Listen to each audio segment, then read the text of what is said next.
bahwasannya Ustadz Felix Xiao tidak bisa melanjutkan untuk materi berikutnya dan sesi tanya jawab karena tiket pesawat beliau itu pukul 13.50 sehingga beliau harus arrive di Adi Sucipto itu sekitar jam 1 kurang 15. Nah, sudah harus sampai di sana, jadi beliau tadi meminta maaf kepada panitia dan sekaligus saya sampaikan permohonan maaf beliau kepada hadirin sekalian, adik-adik semua. Mohon maaf semisal apa yang ingin adik-adik tanyakan kepada beliau tidak bisa dipenuhi dulu untuk saat ini. Insya Allah nanti di kesempatan berikutnya kita akan undang lagi beliau dan adik-adik nanti bisa berinteraksi lebih intensif. Atau beliau sangat most welcome gitu ya. Ketika adik-adik tanya di Facebook ataupun di Twitter, silakan. Yang sudah follow beliau ataupun di Facebook sudah berteman dengan beliau, silakan nanti bisa bertanya. Begitu ya adik-adik semua, adik-adik sekalian. Nah, langsung saja tanpa perlu panjang lebar, ya saya berikan kesempatan kepada Profesor Ali Gufron. Ya, beliau sekarang dirjen ya, dirjen sumber daya Iptek ya, di Direktorat Perguruan Tinggi di Kemenristek Dikti ya. Beliau sekarang di sana.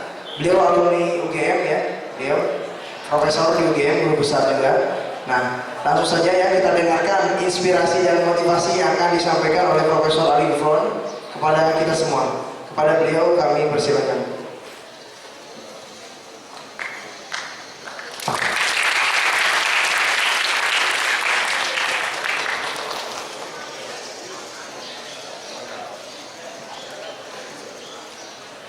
Assalamualaikum warahmatullahi wabarakatuh.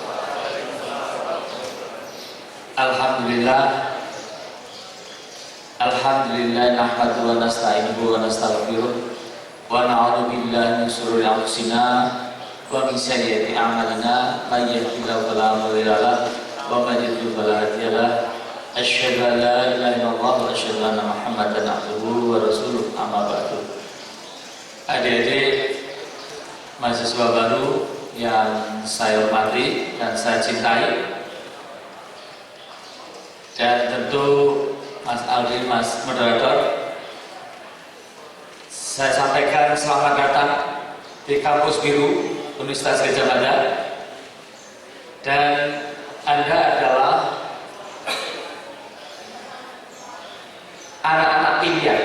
Tidak semua yang berkeinginan masuk UGM bisa masuk, dan Anda adalah pilihan yang bisa masuk. Selamat untuk Anda dan kita doakan.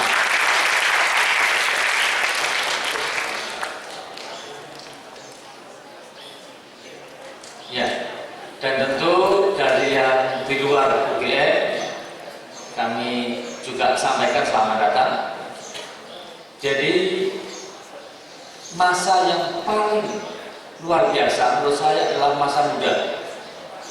Masa muda baik di SMA atau kuliah dan masih baru seperti Anda. Kenapa? Karena masa seperti Anda adalah masa yang indah, masa yang penuh semangat, masa yang penuh cita-cita, masa yang dimana apapun makan pun enak, meskipun kiriman telat, tapi kalau makan juga enak. Jangan sampai ini, mohon maaf nih, kakak kelas dulu, zaman kakak kelas kami ya, itu kalau kos kiriman terlambat, kemudian dicatat habis berapa, dicatat selanjutnya habis berapa, catat, akhirnya utangnya numpuk, setelah numpuk pindah kos. Itu enggak boleh ya, saya kira. Nah, biasanya kemudian setelah bekerja merasa masih punya utang, tiba-tiba datang ke Jogja, ke tempat kosannya, kemudian bayar di tempat mbok atau simbah yang punya usaha buka warung ya, tiba-tiba ngasih uang banyak. Jadi nanti kalau ada pejabat ya, mungkin bukan dirjen ya, datang tiba-tiba ngasih uang ke warung ya, itu jangan dianggap dulu punya utang. Nah, sekali lagi bahwa di dalam Al-Quran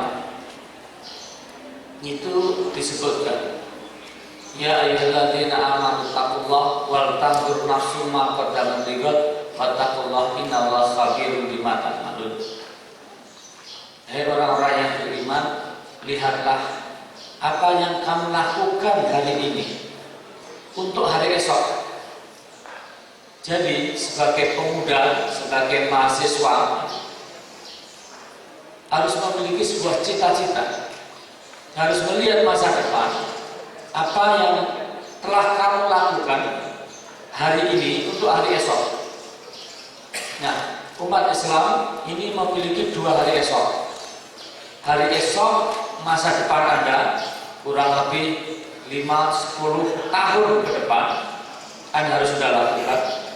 Dan kalau nanti sudah meninggal, masuk kita ke dunia akhirat, itulah kehidupan yang sesungguhnya. Wal akhiratu khairul laka minal ula. Dan akhirat itu lebih baik daripada kehidupan sebelumnya, yaitu dunia. Wal akhiratu khairul wa abqa. Dan akhirat itu lebih kekal. Jadi umat Islam, mahasiswa Islam memiliki tanggung jawab tidak saja kehidupan di dunia, tetapi juga kehidupan di akhirat. Nah, oleh karena itu Allah menanyakan kepada kita semua, apa yang sudah kita kerjakan hari ini untuk hari esok. Pertanyaan saya, apakah Anda masuk di UGM atau di universitas perguruan tinggi lain sudah memiliki cita-cita apa yang Anda lakukan hari ini untuk 5 tahun ke depan? Siapa di antara Anda yang sudah punya jelas kira-kira 5 tahun ke depan seperti apa? Ada nggak yang punya? Iya. Siapa namanya? Mas Adam. Apa yang Anda punya? 5 tahun ke depan saya akan apply beasiswa ke Al-Quds University Jepang.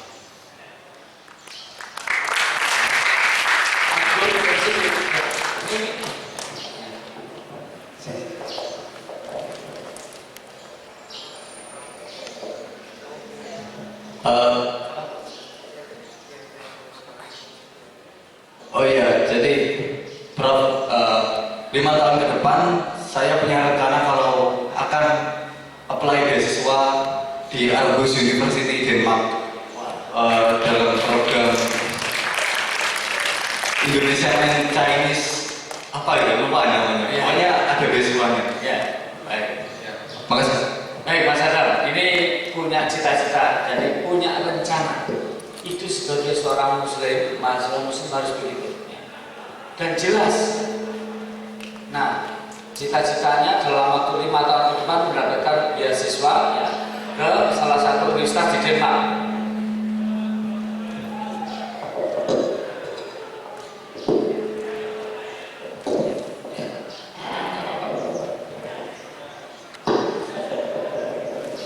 Alhamdulillah, saya sekarang orang yang paling bertanggung jawab memberikan beasiswa di seluruh Indonesia untuk dosen di seluruh universitas baik swasta atau negeri di Indonesia. Seandainya Anda jadi dosen 5 tahun ke depan dan saya masih di posisi saya sekarang, insya Allah Anda akan kami utamakan untuk kami beri tepuk tangan. Jadi sekarang saya sebagai Dirjen Sumber Daya Isdikti, sebelumnya saya di Kementerian Kesehatan sebagai Wakil Menteri Kesehatan, pernah PLT Menteri Kesehatan beberapa bulan. Nah sekarang saya ditugasi sebagai Dirjen Sumber Daya ini tadi pagi di Jogja, terus kurang lebih jam 6 di Solo sama Pak Menteri Isdikti, hari puncak, mulai puncak hari Harteknas, hari Teknologi Nasional. Jadi tadi ada mahasiswa yang bikin mobil listrik dari UNES Semarang, ada foto-fotonya melihat di sana.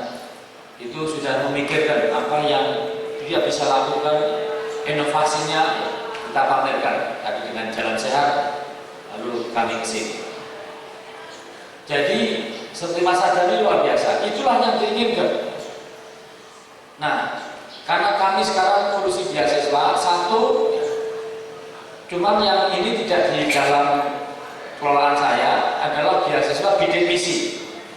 Jadi bagi Anda yang kebetulan saja keluarganya tidak mampu, ya, tersedia beasiswa bidik misi sekitar 300.000 mahasiswa seluruh Indonesia.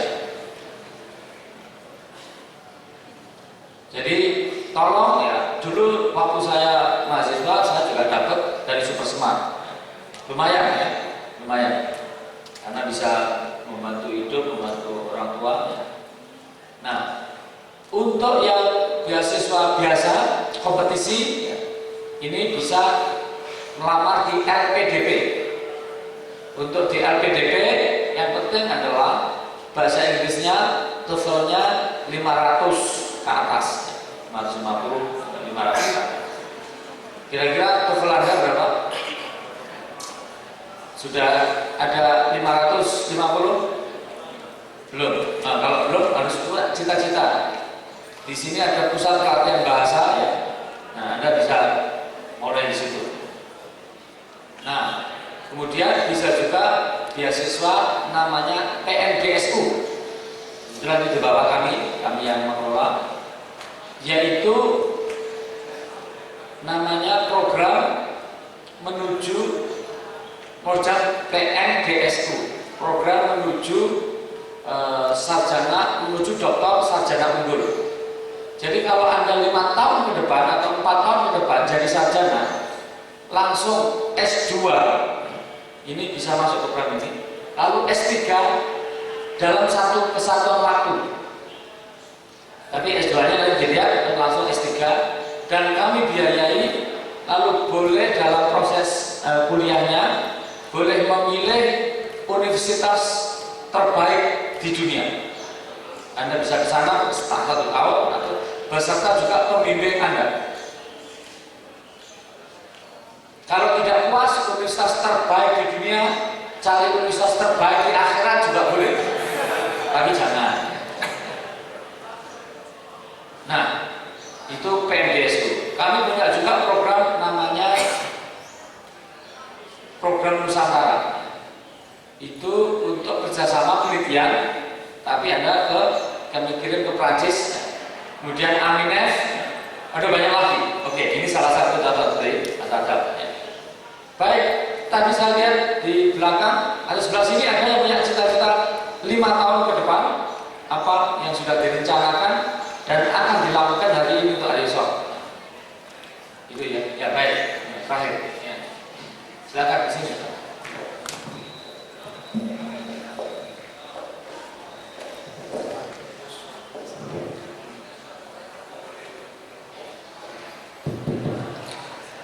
Assalamualaikum warahmatullahi wabarakatuh. Nama saya Muhammad Ilham dari Fakultas Fisipol. Nah, untuk rencana saya 7 tahun ke depan, saya ingin memiliki organisasi yang dapat mengayomi masyarakat di daerah saya, yaitu di Kabupaten Gresik. Dan untuk rencana selanjutnya, antara lain sekitar 9-10 tahun, saya ingin mencalonkan diri sebagai Gubernur Gresik dan ingin menciptakan masyarakat madani di sana. Begitu. Terima kasih. Assalamualaikum warahmatullahi wabarakatuh.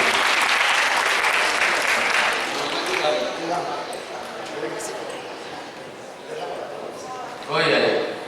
Ini pertama saya tanya dulu, Mas Ilham, Mas Ilham, ya cita-cita sebagai Gubernur Gresik, memangnya Gresik ini provinsi? Iya. Atau mau jadikan provinsi dulu? Tapi ini visioner. Jadi belum ada provinsinya, sudah cita-cita jadi gubernur dalam 7 tahun berikutnya ya. Ini luar biasa. Jadi adik-adik semua, cita-cita adalah sebuah mimpi, dan mimpi itu gratis. Anda boleh mimpi setinggi-tingginya. Mau jadi gubernur, mau jadi presiden, ya, mau jadi ilmuwan, Cuman kalau sospol ya, cita-citanya jadi gubernur, dari menteri, silakan. Tapi yang bukan sospol, kalau bisa tidak hanya cita-cita menduduki jabatan struktural, apakah sebagai rektor, ya, dekan, bupati, wali kota, gubernur, presiden. Tapi ada cita-cita lain yang tidak kalah pentingnya adalah sebagai ulul albab, sebagai ilmuwan muslim yang melakukan penelitian dan inovasi yang luar biasa. Ya.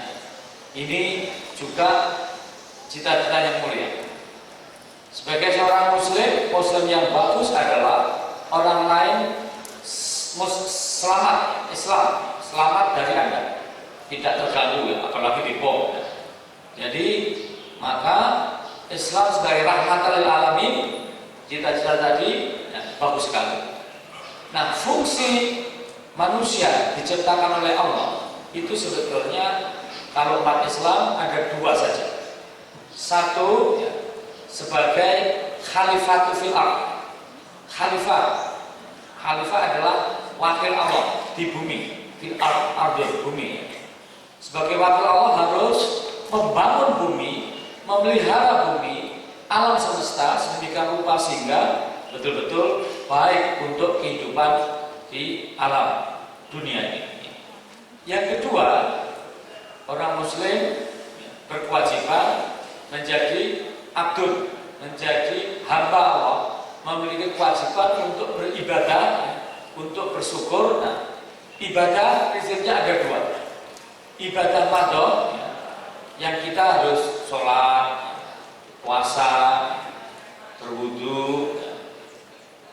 Tapi ada ibadah dalam pengertian luas yang setiap aktivitas kita asal kita niati dengan bismillah ya, untuk Allah, dan kemudian kita berbuat baik untuk dalam rangka khalifatul fil ard ya, itu juga ibadah.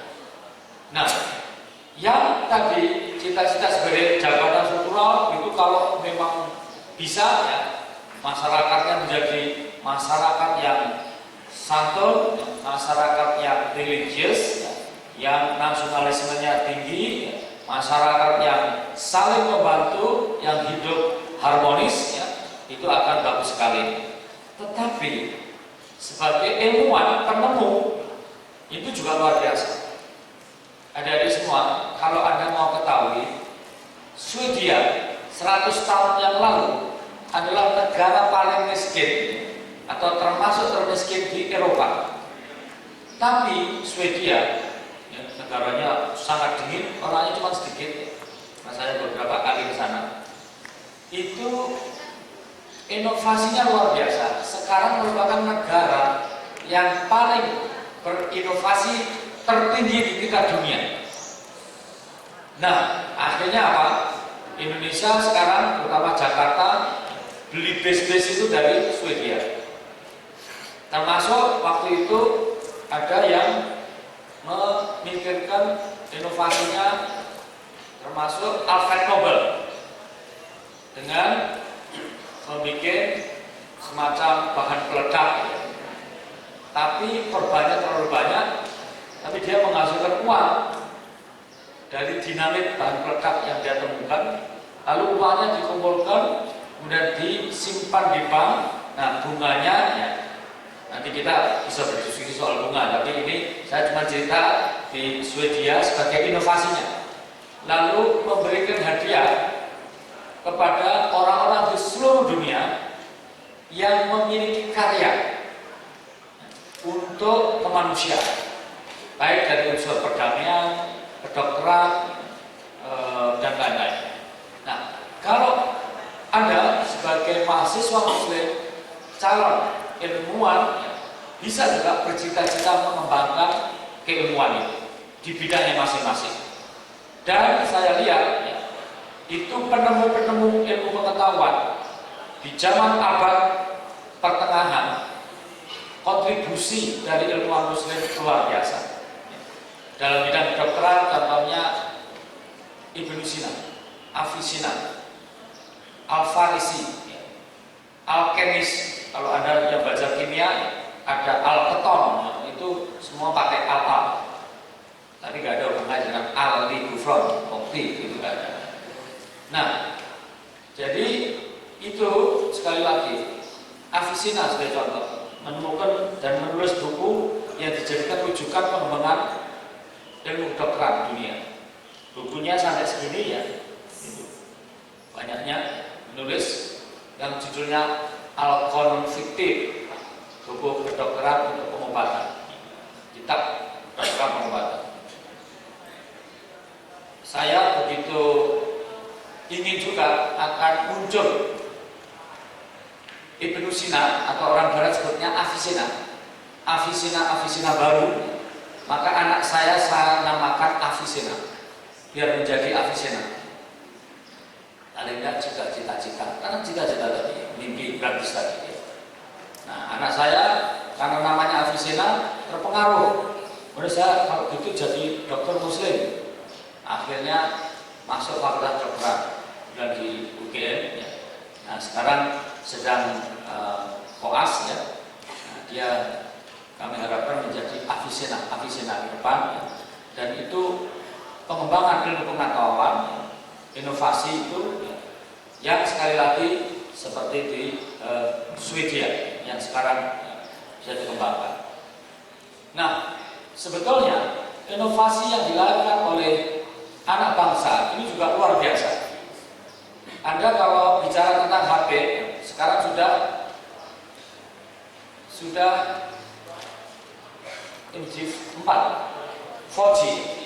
4G itu salah satu patennya.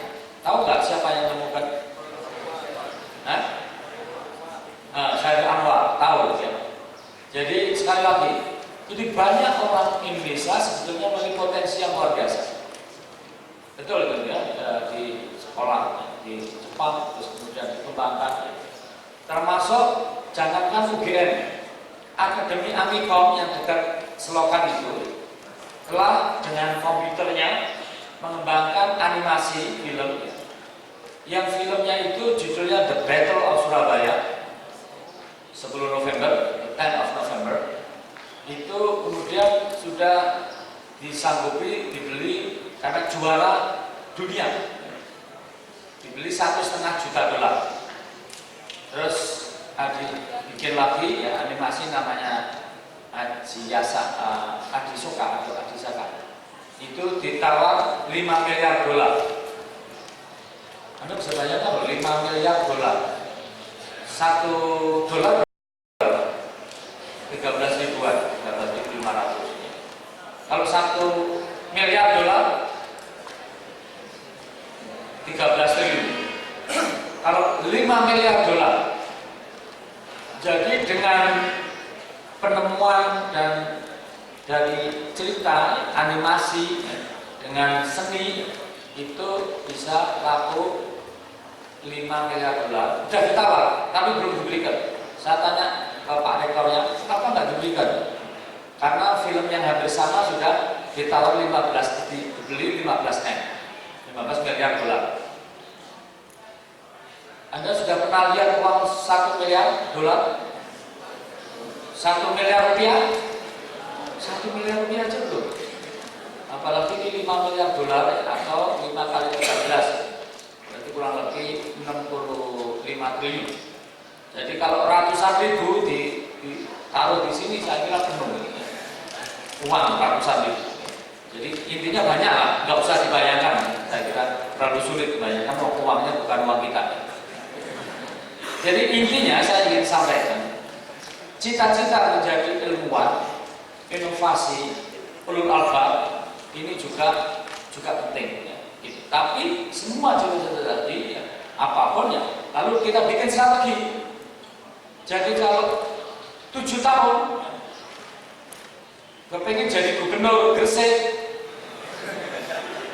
provinsinya aja belum ada. Berarti apa? Paling tidak 5 tahun ke depan Gresik sudah harus jadi provinsi dulu. Nah, maka untuk bisa jadi provinsi gimana? Harus disetujui DPR di tingkat pusat. Maka pemerintah Provinsi Jawa Timur bersama dengan Kabupaten Gresik ya, sudah harus dibicarakan sekarang. Jadi strategi itu Anda juga harus bisa menguasai ya, untuk ke sana. Jadi seperti itu ya. Jadi bagaimana Anda memilih cita-cita itu, Anda tarik ya, untuk bisa ke sana itu apa ya, syaratnya dari tadi, strateginya, lalu Anda capai mulai sekarang. Jangan sampai Anda punya cita-cita jadi gubernur Gresik ya, tapi tidak ada upaya untuk menjadikan Gresik sebagai provinsi. Dijamin tidak akan pernah ada gubernurnya. Percaya nggak? Gubernur itu untuk provinsi, bukan untuk kabupaten. Jadi, nah ini contoh yang sangat jelas ya dan lugas. Baik, nah sekarang saya teruskan. Cita-cita dari ilmuwan. Sekarang ini kami tukang ngurusi memberikan profesor seluruh Indonesia kami yang kasih. Kalau kami nggak kasih, ya insya Allah tidak jadi profesor. Jadi dulu ya, saya waktu masih muda, kurang lebih 14-15 tahun yang lalu, saya dapat profesor. Tapi kami cita-cita. Jadi usia kurang lebih kami cita-cita nikah dulu. Tapi Anda jangan boleh juga cita-cita nikah, tapi jangan kecepatan. Usia 25 ya seperti Rasulullah ya, itu menikah. Saya cita-cita seperti itu, cuma meleset setahun saya 26 nikahnya. Lalu cita-cita sebelum 30 sudah harus master ya, alhamdulillah. Cita-cita kurang lebih 35, 30 ya pokoknya di bawah 40 sudah harus dokter. Di bawah 40, maksimum 40 profesor. Waktu itu masih sulit ya. Nah sekarang ngurus profesor per tahun, nah sekarang kami bikin jadi 2 bulan. Jadi cepat. Nah kembali lagi kepada saudara-saudara. Jadi ini semua cita-cita tadi harus jelas, lalu pakai strateginya menuju ke sana itu bagaimana. Kalau cita-cita dapat beasiswa ke tadi mana? Denmark, mesti harus bisa bahasa Inggris. Jadi sekarang mulai belajar bahasa Inggris, paling nggak belajar Denmark ya, bahasa Denmark kalau nggak salah Denmark itu apa? Belanda ya bahasanya. Kalau nggak salah bahasanya Belanda. Ya, jadi semua itu harus dijadikan seperti itu.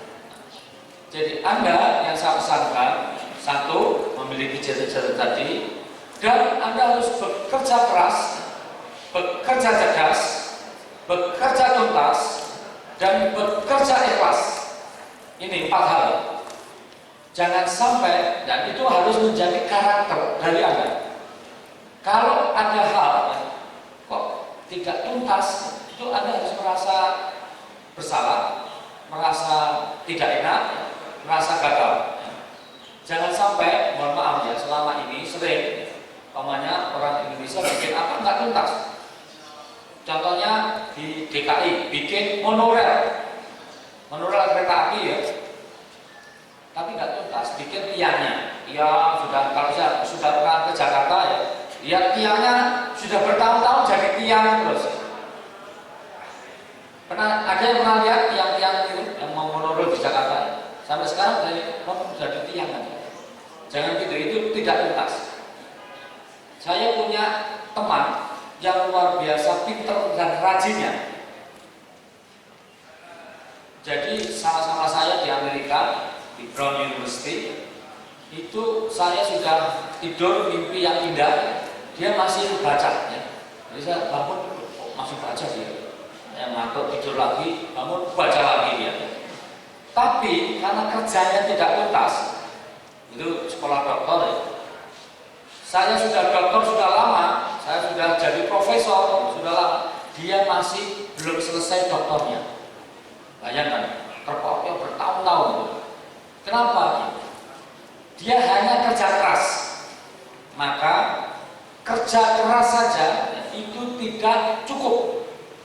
Maka kita harus kerja cerdas.